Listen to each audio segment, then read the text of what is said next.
नमस्कार। एक बार फिर हाजिर हूँ एक नई कहानी रोशनदान लेकर। ये कहानी मैंने 6 अगस्त 2019 को लिखी थी। प्रस्तुत है, वाचन कर रहा हूँ कहानी रोशनदान। नित्य की तरह ऑफिस से घर पहुंचा तब तक सांझ का झुरमुटा फैल चुका था। घर के ठीक सामने स्थित बगीचे में खड़े नीम, पीपल आदि ऊंचे पेड़ों पर पक्षियों का शोर बढ़ने लगा था। मैंने दरवाजा खोलकर स्कूटर भीतर पार्क किया। डाक के डिब्बे में रखे 2-3 पत्र बिना उन पर तवज्जो दिए उठाए एवं भीतर चला आया।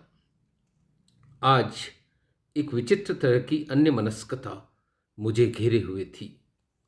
दिन भर ऑफिस में कार्य भी बहुत था एवं 2 बार बॉस से अकारण बहस भी हुई। मुझे अकड़ू बॉस जरा नहीं सुहाते। दिन भर पी लो, जी हजूरी करो, फिर ये देखते ऐसे हैं मानो कह रहे हों, बरखुरदार मैं हूं तो आप नौकरी में हैं, अन्यथा छकड़ी याद आ जाती। अरे ये क्यों नहीं सोचता, तू भी हमसे है, दिन भर तेल तो हम ही निकालते हैं। तेरा तो इतना सा कार्य है कि ऊपर हेड ऑफिस को रिपोर्ट भेजना कि इन मासूमों का कितना तेल निकाला है। कीड़े पड़े साले को। भीतर आकर बेड पर लेट गया हूँ। मैं ऑफिस से आकर सबसे पहले यही करता हूँ। तत्पश्चात कुछ देर बाद उठकर भोजन की व्यवस्था करता हूँ। अकेले आदमी को हजार दर्द हैं। सुगंधा थी तो आते ही गर्म चाय मिल जाती थी, साथ में पकोड़े, स्नैक्स भी होते थे, पर वह भी लड़ भिड़कर ऐसे पियर गई कि वहीं की होकर रह गई। आज इस बात को भी 1 वर्ष होने को आया। ओह, ऐसे भी कोई ढूंढता है भला? ईगो इतना कि गरज है तो खुद लेना हो, जैसे उस दिन मैंने घर से धक्का देकर निकाला हो। खुद ही बिगड़ी थी। अभी तो शादी किए 2 वर्ष हुए हैं। ये औरतें होती ही ऐसी हैं। इनके माँ बाप भी तो इनको बहुत सह देते हैं। कौन कहता है बेटियां पराया धन होती हैं? मुझे तो ये पीहर की ऐसी फिक्स डिपॉजिट लगती हैं जिस पर मियाद तक न लिखी हो। जब रूसे उधर प्रयाण, पति मरे इनकी बला से। सोचते सोचते मैं कुड़ गया। कोई आसमान नहीं गिर गया था उस दिन। मैंने जब कहा आज होटल ताज में डिनर लेते हैं तो बोली, हरगिज नहीं। इन 5 स्टार होटलों में जाने की औकात है तुम्हारी? घर में इन बिन जरा सी तनख्वाह आती है, वह भी तवे के बूंदों की तरह 15-20 रोज में उड़ जाती है। बस जैसे तैसे घर चलता है। कहते हुए उसके चेहरे पर परेशानी के भाव उभर आए। उस दिन तुम्हारे मम्मी पापा आए और हमें ताज चलने को कहा, तब तो तुरंत मान गई थी। वहां पूरे 1 घंटा बैठे चेक रही थी। बस मैंने क्या कह दिया, उखड़ गई। मैंने नहले पर दहला दिया। औरत को सीधा जवाब देना चाहिए, वरना सर चढ़ जाती है। उस दिन मेजबान वे थे, उनकी हैसियत है, वे अफोर्ड कर सकते हैं। हमें हमारे बजट में चलना होगा। कुछ जिम्मेदारी सीखिए। यूँ दार्शनिकों की तरह दीवारें देखने से घर नहीं चलता। इस बार उसकी आवाज पहले से तेज थी। घर फिर क्या तुम चलाती हो? मेरी आवाज उससे भी तेज थी। जी हाँ, आप कमाते हैं तो मैं उसका प्रबंधन करती हूँ, जक नहीं मारती, बस जस तस धकियाती हूँ। मिस्टर मनीष, सेक चिल्ली की तरफ बादलों में घोंसला नहीं बनाती। इस बार उत्तर देते हुए वो लगभग चीख पड़ी। You are impossible Sugandha. तुम्हें मेरे मूड की कोई दरकार नहीं। तुम्हें तो बस अपने हिसाब से नाव खेनी है। यूं चप्पू दाएं बाएं चलने लगे तो चल गई गृहस्थी। खैर, तुम्हारे साथ खुदा भी नहीं रह सकता। मैंने पूरी भड़ास एक सांस में निकाल दी। अच्छा, यह मुंह और मसूर की दाल, टाट का लंगोटा और फाक खेलूं? अरे मैं नहीं होती तो घर आपके भरोसे अब तक कबूतर खाना बन जाता। You are more than impossible. इस बार उत्तर देते हुए उसके होठ फड़कने लगे। इस घटना के बाद घर में चुप्पी छा गई। उसका रौद्र रूप देख मैंने स्वयं को जब्त किया। इसके आगे तो बस लठ बजना बाकी था। रात बिस्तर पर आई तो चेहरा ऐसा था मानो देखकर भस्म कर देगी। बात यहीं नहीं रुकी। अगले 10 दिन तक लांछन प्रतिलांछन का दौर चलता रहा। तब मुझे पता चला वो मुझे लेकर क्या क्या सोचती है। यही नहीं, उसने कितने कपोल कल्पित भ्रम पाल रखे हैं। मैं उसकी याददाश्त देखकर दंग रह गया। यहां 2 दिन पुरानी बात याद नहीं रहती। हद तो तब हुई जब उसने एक दिन फालतू बातों की उल्टी कर दी। जाने क्या क्या बकती रही। आपको पराई औरतें सूंघने की आदत है, दिन भर जाने किस किस से बतियाते रहते हो, देर रात तक सखियों से बकवास चैट करते हो। इतना कहकर भी वह रुकी कहाँ। आप में जरा भी मैनर्स नहीं है। मेहमान आते हैं तो खुद ही खुद बोलते हो, और उनकी भी तो सुनो। आधा तीतर आधा बटेर की तरह लोग क्या पूछते हैं, आप क्या उत्तर देते हैं। उन्हें कुछ सर्व करती हूं तो आधा आप खा जाते हो। भगवान जाने किस अज्ञात देव को भोग चढ़ाते रहते हो। कभी एक ही ड्रेस 4 दिन चलती है तो कभी रोज नई ड्रेस चाहिए। अजीब उल्टी खोपड़ी हो। ऑफिस में जाने किस किस से झगड़ कर आते हो, वहां का सारा तनाव यहां लाते हो। हम ठीक रहा हम पर फोड़ते हो। एक बोझ तो बताओ जिससे आपकी बनी हो। लोग तो मिट्टी के बोझ तक को मना कर रखते हैं। ये मेरे सब्र की इंतहा थी। प्रत्युत्तर में मैंने भी उसकी 1000 कमियां बताई। मैं स्वयं मेरे मीन मेख निकालने के अंदाज पर दंग था। बात बढ़ती गई एवं फिर इतनी बढ़ी कि वह उसी रात अटैची लेकर पीहर चली गई। धीरे धीरे रिश्तों में बर्फ जम गई। कानपुर मेरे माँ बाप ने उसे मनाने का प्रयास किया। ससुराल भी वहीं था। सास ससुर ने मुझे समझाया पर हम अड़े रहे। ऐसी कम तैसी। दिन बीते, महीने समाप्त हुए एवं अब पूरा 1 वर्ष भी गुजर गया।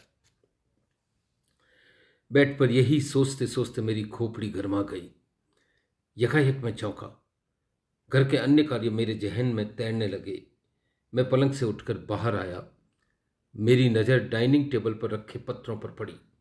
मैंने अनमने असहज एक पत्र उठाया, इसे खोला, खाली लिफाफा डस्टबिन में डाला एवं पत्र पढ़ने लगा। मैंने पढ़ना प्रारंभ ही किया था कि मोबाइल बजा। बॉस का फोन था। मिस्टर, इस बार आपके टारगेट्स पूरे नहीं हुए हैं। अब मात्र 20 दिन बचे हैं। इन्हें पूरा करो वरना अंजाम आप खुद जानते हैं। ये कोड में खाद जैसी बात थी। तनाव में भीजा घूम गया। मैं डाइनिंग टेबल से कुर्सी खींचकर वहीं धंस गया। आज सुगंधा होती तो मन बांट लेता, पर अब क्या, भुगतो। बीता समय लौटकर आता है भला। मैंने पुनः पत्र पढ़ना प्रारंभ किया। पत्र टाइप किया हुआ था। ऊपर कानपुर एवं 5 दिन पहले की तारीख लगी थी। नीचे सुगंधा के हस्ताक्षर थे। मैं बल्लियों उछल पड़ा। मेरे लिए किसी महान आश्चर्य से कम न था। सुगंधा झुक सकती है, यह मेरी कल्पना से परे था। घर के छोटे छोटे युद्धों में जब भी ठन जाती, मैं ही पहल कर उसे मनाता था। अच्छा है, पियर में रहकर अकल तो आई। अब वहां का दम भरेगी तो 10 बार सोचेगी। मेरे मन के अज्ञात कोने में कहीं विजय दुदम्भी बजने लगी। मैंने इस बार मनोयोग से पत्र पढ़ना प्रारंभ किया। प्रिय, आपसे अलग हुए अब 1 वर्ष होने को आया। सच पूछूं तो ये 1 वर्ष मैंने पल पल आपका इंतजार करते हुए बिताया है। अनेक बार तो मेरी नजरें सड़क पर बिछ जाती कि तुम अब आए, पर तुम नहीं आए। कई बार तुम मेरे ख्वाबों में आते। ओह मनीष, तुम इतने कठोर कब से हो गए। कहाँ तुम एक पल भी मेरे बिना नहीं रह सकते थे। जीने मरने की कस्में खाते थे, और अब एक अरसा होने को आया। मुझे आश्चर्य है, इस पूरे वर्ष में तुमने फोन तक नहीं किया। क्या मैं इतनी बुरी थी कि तुम मेरा हाल तक न जानते। आज पूरे दिन आपकी याद आंखों में तैरती रही। बहुत देर स्वयं को संयत किया, फिर लगा आपको पत्र लिखूं। आखिर ऐसा जीवन कितने समय तक बिताया जा सकता है। कभी कभी तो लगता, जो अधिकार स्वायत्ता पति के घर में है वो पीहर में नहीं है। अनेक बार यह भी लगता कि अब मम्मी पापा की आंखों में खटकने लगी हूं। हालांकि उन्होंने कहा कुछ भी नहीं, पर उनकी बेबसी मजबूरी मैं समझ सकती हूं। कल पड़ोस की आंटी मम्मी को बता रही थी कि कॉलोनी के निवासी मुझे हम आपको लेकर जाने क्या क्या भ्रम पाले हैं। ऐसे वातावरण में मेरा दम घुटने लगा है। तुम्हें नहीं लगता हमें इन सब बातों पर गंभीरता से चिंतन करना चाहिए? माना मुझ में कुछ दोष है, आपको अधिकार भी था कहने का, लेकिन क्या हर बात आंखें फाड़कर कहना आवश्यक है? अगर मैंने आपको घर के अनुरूप जिम्मेदार बनने को कहा तो क्या गलत कहा? अनेक घर किसी न किसी सदस्य के गैर जिम्मेदाराना व्यवहार से ही तो तबाह हुए हैं। फिर अपने ही तो अपनों को कहते हैं। प्रेम असंख्य अनकहे अधिकार आपकी झोली में डालता है। गृहस्थी में कुछ बचत भी चाहिए, तंगी में कौन संगी बनता है? पैसे की महत्ता तब पता चलती है जब पैसा नहीं रहता, तब कौड़ी कौड़ी दांतों से चबाते हैं। आप रात में अनेक बार बिना ऑफिस कार्य के अपने सहकर्मी स्त्रियों से बातें करते थे, उनसे घंटों चैट करते। यही मैं करती तो आप सह लेते? अगर आप ईमानदारी से हृदय पर हाथ रखकर सोचें तो मैंने ये दोष आपके एवं परिवार के हित के लिए ही बताए थे।